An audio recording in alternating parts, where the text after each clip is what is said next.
दोस्तों नमस्कार। मोदी सरकार के साथ भी और मोदी सरकार के बाद भी अच्छे दिन आएंगे नहीं, क्योंकि देश की अर्थव्यवस्था इस बात की कतई इजाजत नहीं देती है कि एलआईसी का जो नारा है, जिंदगी के साथ भी और जिंदगी के बाद भी, और सबसे रईस सरकारी कंपनी है ये, उसे अगर बेच भी दिया जाए तो भी इस देश की अर्थव्यवस्था पटरी पर आ नहीं पाएगी। हालात इतने बदतर हैं या इतने जर्जर हो चले हैं और देखने वाला कोई नहीं। यह पहला मौका है जब आरबीआई को इमरजेंसी बैठक जो मॉनेटरी पॉलिसी को लेकर होती है बुलानी पड़ी। 6 और 8 अप्रैल के बीच में पहली बैठक हुई थी इस फाइनेंशियल ईयर में। बैठक अगली तय थी जून के महीने में, लेकिन जो हालात अर्थव्यवस्था के हैं उसमें 2 और 3 मई यानी कल और परसों जो बीत गया उसमें इमरजेंसी बैठक आरबीआई ने की और आरबीआई ने 3 संकेत साफ दे दिए। महंगाई रुके कैसे, कोई रास्ता निकल नहीं पा रहा है। अंतर्राष्ट्रीय तौर पर जो हालात बन रहे हैं, भारत उससे निपटे कैसे, शायद यह एक मुश्किल सवाल है। और देश के भीतर में अब लोगों पर बोझ डालने के अलावे कोई दूसरा रास्ता बचता नहीं है। और इन तमाम परिस्थितियों के बीच देश की सबसे रईस सरकारी कंपनी एलआईसी के आईपीओ भी बाजार में आ गए। आईपीओ का जो लेकर उससे पहले वैल्यूएशन एलआईसी का किया गया, वह भी 2 महीने में आधा कैसे हो गया, यह भी एक सवाल है।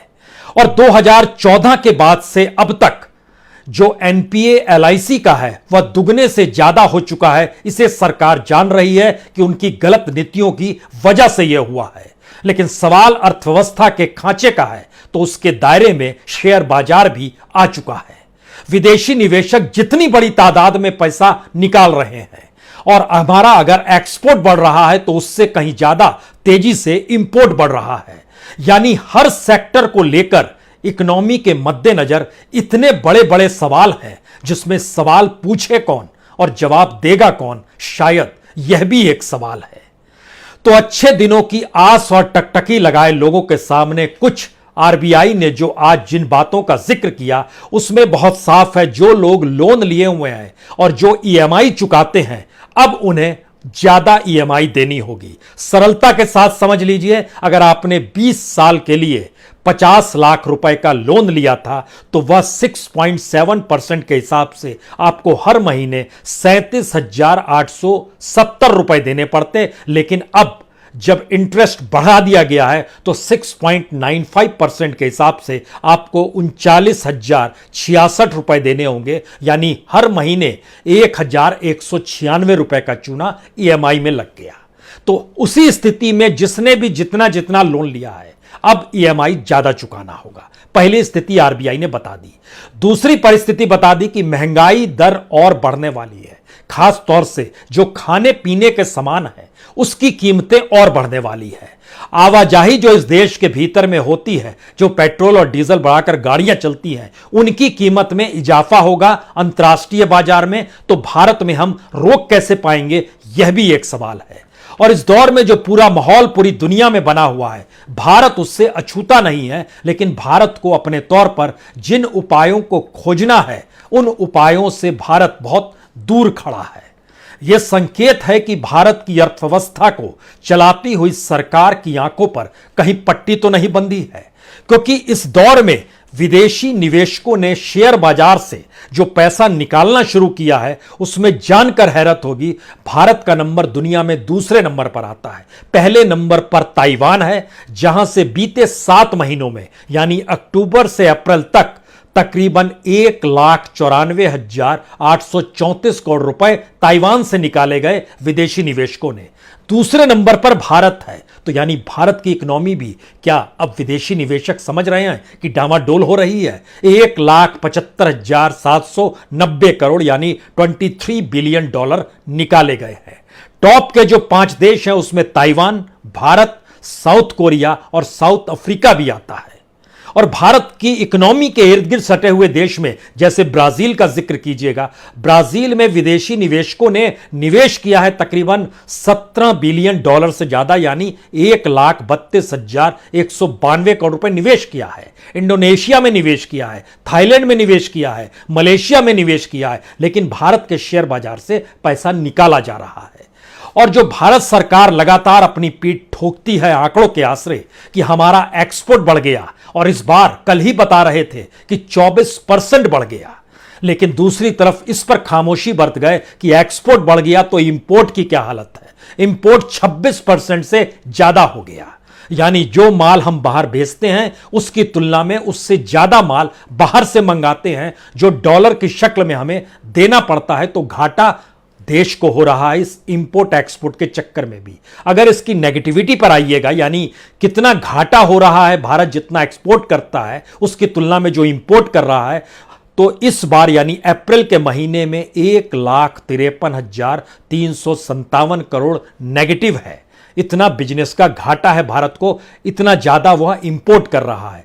महीने भर महीने देखिएगा तो जनवरी में यह आंकड़ा 1,33,000 करोड़ था, फरवरी में यह आंकड़ा 1,58,000 करोड़ था, मार्च में यह आंकड़ा 1,42,000 करोड़ था, और अप्रैल में यह आंकड़ा 1,53,000 करोड़ हो गया।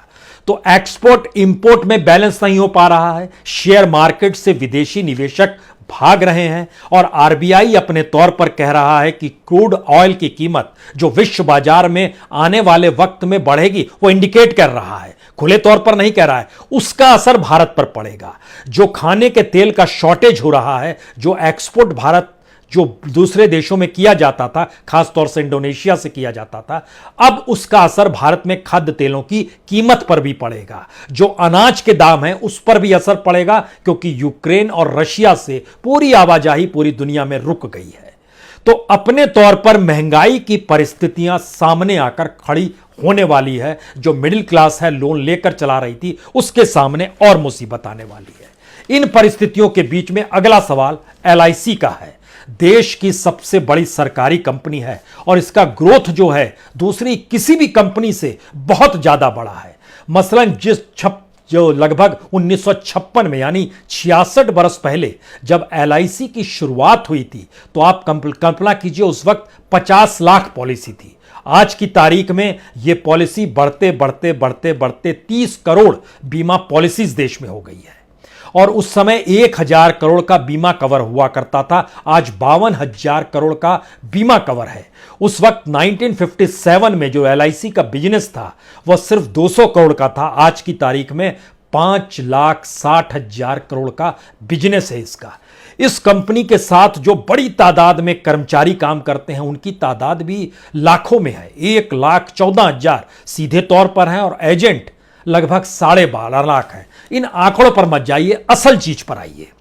इस एलआईसी का उपयोग, और इसमें इस देश के अगर 30 करोड़ पॉलिसी धारक हैं जिनकी पॉलिसी है, उसके जरिए कितना लाभ सरकार को मिलते रहा, या फिर सरकार अपने तौर पर किस तरीके से इसके डिविडेंड को कमाती रही। अब जब आईपीओ ले आई है तो यह एक शुरुआत होती है उस बाजार की दिशा में जाने पर जो आने वाले वक्त में बाजार तय करेगा।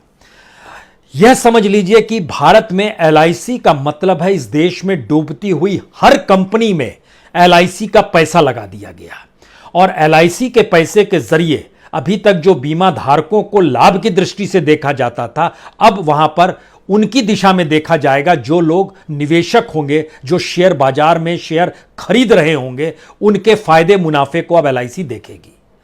लेकिन अगला सवाल, इस दौर में जो भी एनपीए बढ़ता चला गया, एलआईसी का एनपीए जो लोन देती थी अलग अलग कंपनियों की, 2014-15 में जब देश के प्रधानमंत्री नरेंद्र मोदी बन रहे थे, उस समय एलआईसी का एनपीओ 3.3% था। आज की तारीख में वो बढ़ते बढ़ते 8.17% हो गया है, दुगने से भी कहीं ज्यादा। दुगना तो पहले 5 साल में ही हो गया था, 2019 में ही यह 6.3% पर आ गया था। तो इसका मतलब बहुत साफ है कि एलआईसी का उपयोग सरकार उन कंपनियों को बचाने में करती है जो सरकार के साथ नहीं चल पा रही है, सरकार से नहीं चल पा रही है, और दूसरी बात उन प्राइवेट सेक्टर्स या प्राइवेट कंपनियों को एलआईसी का पैसा दे देती थी जो डूबने वाली कंपनियों, उनकी एक लंबी फहरिस्त है। जो डूबने वाली कंपनी है उसी से बात शुरुआत करते हैं, तब आपको इस अर्थव्यवस्था की असल नब्ज पकड़ में आएगी। एलआईसी में जनता का ही पैसा रहता है, जनता ही सारा पैसा लगाती है, और एनपीए बढ़ते बढ़ते ये 35,000 करोड़ को पार कर चुका है। टोटल कर्ज जो इसने दिया हुआ है वो 4,51,000 करोड़ का है। एलआईसी के पास जनता का पैसा लगभग 36 लाख करोड़ का है। 34 लाख करोड़ इसने इस देश के अलग अलग हिस्सों में अलग अलग चीजों में कर्ज दिया हुआ है कि अब आप इन क्षेत्रों में काम कीजिए, जिसमें बड़ा पैसा सरकार इंफ्रास्ट्रक्चर को लेकर लेती है, रियल एस्टेट को लेकर लेती है, मैन्युफैक्चरिंग सेक्टर को लेकर रहती है। और यह पूरी इकोनॉमी का ढांचा तुरंत जोड़िएगा उस आरबीआई की मॉनेटरी पॉलिसी की इमरजेंसी बैठक से जो 2 और 3 मई को हुई है। और आज जो आरबीआई के गवर्नर ने बताया है कि स्थिति नाजुक है और वो कह रहे हैं कि ऐसी स्थिति में आपको बड़े झटके लगने वाले हैं। लेकिन जरा सोचिए डिफॉल्टर कौन कौन रहा है। ILNFS यानी infrastructure leasing and financial service, LIC ने यहां पर भी पैसा लगाया। एस्सार पोर्ट शिपिंग कॉरपोरेशन, यहां भी लगाया पैसा, नहीं मिला पैसा। Videocon Industries, Bhushan Power, Deccan Chronicle, Unitech, Alok Industry, Amtek Auto, ABG Shipyard, GVK Power, GTL, Jet Airways, हम जब इन बातों का और बैंकों पर लगाया जो बैंक अपने तौर पर खुद डूबने की परिस्थिति में आ चुके हैं। यस बैंक आ चुका है, एक्सिस बैंक की स्थिति नाजुक है, वहां पर एनपीए बढ़ा हुआ है। आईसीआईसी बैंक में भी पैसा लगाया, एलआईसी के जरिए लगवाया गया। वो दौर अरुण जेटली जी का था, उस दौर को याद कीजिएगा तो। यानी सब जगहों पर जो पैसा लगाया गया, इससे यह भी समझ लीजिए कि एलआईसी का एनपीए जो सरकार कागज में दिखा रही है वो 7.8% दिखा रही है। इस तुलना में जब आइएगा तो एसबीआई के ऊपर बैंक जो है वो तो नॉन बैंकिंग सिचुएशन है, बैंक में भी एसबीआई 5% पर है, आईसीआईसीआई 5% पे है, एक्सिस बैंक 3.7% पे है। यानी एनपीए भी इस दौर में बढ़ता चला गया। और जिन्होंने कर्ज लिया, जिस रूप में कर्ज लिया, जैसे Bhushan Power 38,000 crore, Alok Industry 22,000 crore, Amtek Auto Limited 15,000 crore, ABC Shipyard 8,000 crore, जो 12 टॉप मोस्ट कंपनियां थी उसमें जानकारी मिली कि लगभग इन्होंने जो एलआईसी और बैंकों से 2,96,000 करोड़ रुपया पैसा उठाया। सरकार की तमाम नीतियों के बाद जो शानदार तरीके से अर्थव्यवस्था को चलाती है, उसके बाद जानकारी मिली कि 2,96,000 करोड़ में से जो पैसा निकाल पाई सरकार वो सिर्फ 1,16,000 करोड़ थी। यानी 40% ही पैसा निकाल पाई, बाकी पैसा लेकर ये फुर्र हो गए। यानी इनकी रईसी में कोई कमी नहीं आई। यहीं से सबसे बड़ा सवाल उठता है कि इस देश के भीतर में जो जनता का पैसा बैंक में जाता है, जनता जो अलग अलग पॉलिसी खरीदती है और एलआईसी को देती है पैसा, हर महीने पैसा भरती है, उस पैसे के जरिए इस देश के कौन कौन सी कंपनियां हैं जहां पर एलआईसी ने पैसा लगा दिया। आईडीबीआई बिकने वाला है सितंबर तक, वहां पर 49% शेयर जो है एलआईसी के पास है, क्योंकि वह डूब रहा था बैंक, तो सरकार ने एलआईसी का पैसा शिफ्ट करा दिया। एलआईसी हाउसिंग फाइनेंस की स्थिति भी नाजुक हुई, तो वहां पर भी 45% शेयर एलआईसी ने खरीद लिए। आईटीसी, वहां पर भी लगभग 15-16% शेयर खरीद लिए।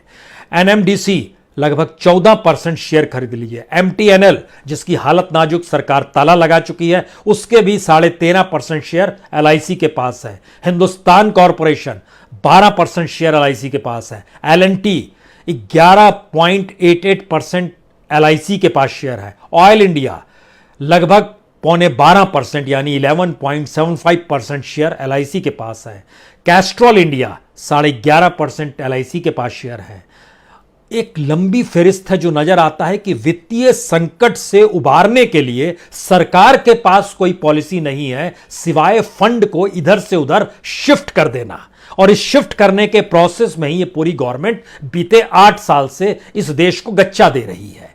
क्योंकि जो वित्तीय संकट में जो भी सरकारी कंपनी आई, एलआईसी का पैसा लगा दिया गया। अपने मित्र दोस्तों को पैसा चाहिए तो एलआईसी से पैसा ट्रांसफर करा दिया गया। और सोचिए, ये एलआईसी वो है जो कि 2021 फाइनेंशियल ईयर में टैक्स के जरिए सरकार की कमाई 10,500 करोड़ की हो गई। और सोचिए, ये आईपीओ बेचकर कमाना चाहते हैं 21,000 करोड़ रुपए, जिसके टैक्स से फायदा सरकार को 10,500 करोड़ का हो गया। और जो डिविडेंड था सरकार के पास आया वो 2,889 करोड़ रुपए का डिविडेंड आया पिछले फाइनेंशियल ईयर में। इसका मतलब यह है कि एलआईसी की जो पूरी संपत्ति का एनालिसिस होता है वह तकरीबन बताया जाता है 38 लाख करोड़, 38 लाख करोड़। और विभिन्न विकास परियोजनाओं में, जो इस देश की विकास परियोजनाएं हैं, उसमें पैसा उसमें लगा दिया गया, कहा गया 36 लाख करोड़। यानी लोगों का पैसा इस देश की अलग अलग परियोजनाओं में, अलग अलग परियोजनाएं जो होती हैं वो कौन चलाता है, वह प्राइवेट कंपनियां चलाती है। मसलन जैसे मेरठ से, हमने एक बार पहले भी जिक्र किया था, मेरठ से प्रयागराज तक जो एक्सप्रेस हाईवे बनने वाला है, उस कंपनी को कौन चलाए, कौन बनाएगा उसमें, और जो एक सी हाईवे बनने वाला है, सी लिंक बनने वाला है वारसोवा और बंदरा के बीच, दोनों को देखिएगा तो इन दोनों में लगभग 11,000 करोड़ रुपए का खर्चा आएगा। वो पैसा तो शिफ्ट होगा बैंक से और एलआईसी से, लेकिन यहां पर कौन कौन सी कंपनियां हैं? गंगा एक्सप्रेसवे पर कंपनी है अडानी इंटरप्राइजेस और आईआरबी इंफ्रास्ट्रक्चर डेवलपमेंट लिमिटेड। जो बारसोवा से बांद्रा सी लिंक बनना है, वहां पर एप्को, इंफ्राटेक और वेब बिल्ड को बनाना है। सवाल यह है कि ये प्राइवेट कंपनियां हैं, इनको इस प्रोजेक्ट को पूरा करना है। उस प्रोजेक्ट को पूरा करने के लिए बैंकों से पैसा उठाएंगी, और अगर इनकी नाजुक स्थिति होती है तो ये पैसा नहीं लौटा पाती है। इस स्थिति में एक नाम आपके जहन में तुरंत आना चाहिए, जो नवी मुंबई में एयरपोर्ट जो अडानी के पास गया है, उसमें जो 11-12 हज़ार करोड़ का जो पूरा का पूरा बैंक से पैसा उठाया गया है, उसको लेकर सबसे बड़ा सवाल था कि वह अब कैसे लौटेगा, किस रूप में लौटेगा। तो भारत की अर्थव्यवस्था के बीच में आरबीआई जब अपने परिस्थिति को बतलाती है तो वो सरकार पर उंगली नहीं उठाती है। दो मतलब होते हैं, आरबीआई भी सरकार की नीतियों को ही तो परोस रही होगी, ये कोई भी कहेगा। तो क्या आरबीआई के जरिए सरकार इस देश को सचेत कर रही है, स्थिति नाजुक है समझ जाइए, या फिर आरबीआई पहली बार हिम्मत दिखा रही है कि स्थिति नाजुक है, सरकार को कह रही है संभालिए? ये दोनों के बीच में परिस्थिति फंसी हुई है। इन बातों का हम जिक्र इसलिए कर रहे हैं क्योंकि जहां जहां एलआईसी ने पैसा लगाया, जैसे एक नाम आता है दीवान हाउसिंग, 6,500 करोड़ रुपए डूब गए। रिलायंस कैपिटल 4,000 करोड़ रुपए डूब गए। इसी तरीके से India bulls housing finance, Piramal capital, yes bank, यानी गैर बैंकिंग वित्तीय सेक्टर में जो भी तबाही हुई, उस तबाही का सीधा एलआईसी जैसी गैर बैंकिंग स्थिति पर अगर पड़ गया तो भारत की इकोनॉमी बैंकिंग स्थिति और गैर बैंकिंग स्थिति दोनों की परिस्थिति में डामाडोल होकर हमारे सामने आकर खड़ी हो गई। और उसके बाद आरबीआई ने जब डाटा रखना शुरू किया तो डाटा में यह भी जानकारी निकल कर आई कि दरअसल इस दौर में जो भी अलग अलग क्षेत्र में पैसे लगाए जा रहे हैं, उन पैसों के वापस लौटने के चांस बहुत कम हो गए हैं।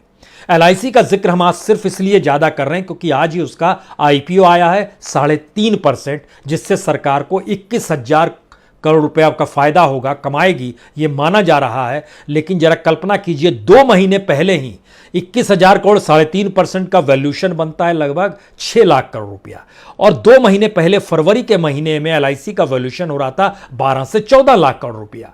तो किस तरीके से इस देश की इकोनॉमी को खींचा जा रहा है, इसके जरिए यह भी समझिए कि जो पावर प्रोजेक्ट पर एलआईसी ने पैसा लगाया हुआ है वो तकरीबन 24,803 करोड़ है।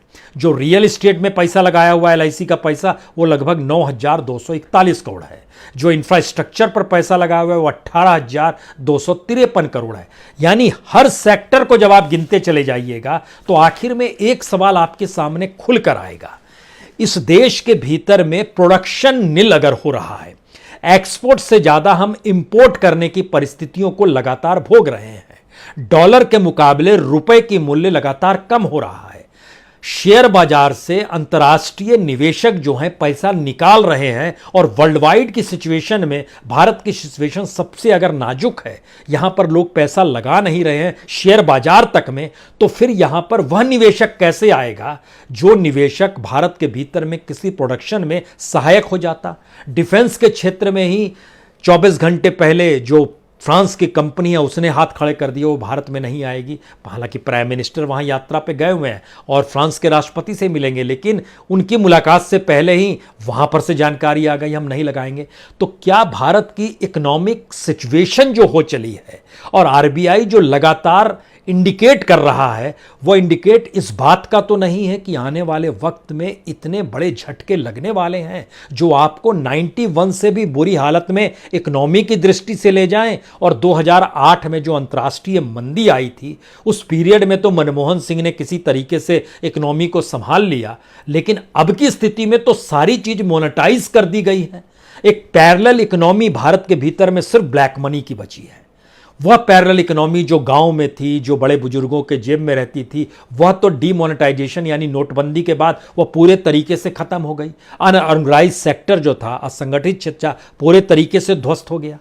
तो क्या अच्छे दिनों की आस और उम्मीद पूरे तरीके से टूट गई है? और एलआईसी जब कहता है कि जिंदगी के साथ भी और जिंदगी के बाद भी, तो क्या वाकई इस बात का जिक्र किए जा सकता है कि मोदी सत्ता के साथ भी और मोदी सत्ता के बाद भी अर्थव्यवस्था सुधरेगी कैसे? इसका कोई विजन कोई पॉलिटिकल पार्टी अगर दे पाने की स्थिति में आज नहीं है और कोई व्हाइट पेपर तक नहीं ला पा रही है इस देश की अर्थव्यवस्था को लेकर, और आरबीआई जो आता है वह भी टेलीविजन स्क्रीन पर एक आध जगह पर रेंगते हुए आपको दिखाई देगा, बाकी जगहों पर तो लगातार देश की चकाचौंध और गुणगान होते हुए वहां का लाउड स्पीकर बज रहा है। उसमें आप क्या करेंगे? यानी हकीकत से वाकिफ ना होना, अंधेरे में रहना और एक के बाद एक परिस्थितियां नाजुक होते चले जाना, लेकिन जो बताया और दिखाया जाए वो चकाचौंध और रेड कारपेट हो, तो फिर इस द्वंद्व में क्या भारत फंस तो नहीं गया है? ये शायद मौजूदा वक्त में सबसे बड़ा सवाल है। और शायद इसीलिए जिन झटकों का जिक्र सेस्मिक एस्पेक्ट में आरबीआई शब्दों का इस्तेमाल कर रही है, ये झटके कब से शुरू होंगे और किस रूप में सामने आएंगे, यह आपको अब जून की बैठक के बाद पता चलेगा, जो आरबीआई उस दौर में कहीं खुलकर सामने आएगी। क्योंकि इस वक्त उसने साफ कह दिया, बैंकों से जो पैसा रिजर्व बैंक में आएगा उस पे जो हम आपसे ब्याज दर लेंगे, अब वो रेपो रेट 4.40 होगा। कल तक 4% था, यानी मिडिल क्लास ने जो भी लोन लिया, जो कुछ लिया, सब कॉस्टली हो गया और वो बोझ आम जनता पर ही पड़ेगा। बहुत बहुत शुक्रिया, बहुत बहुत शुक्रिया।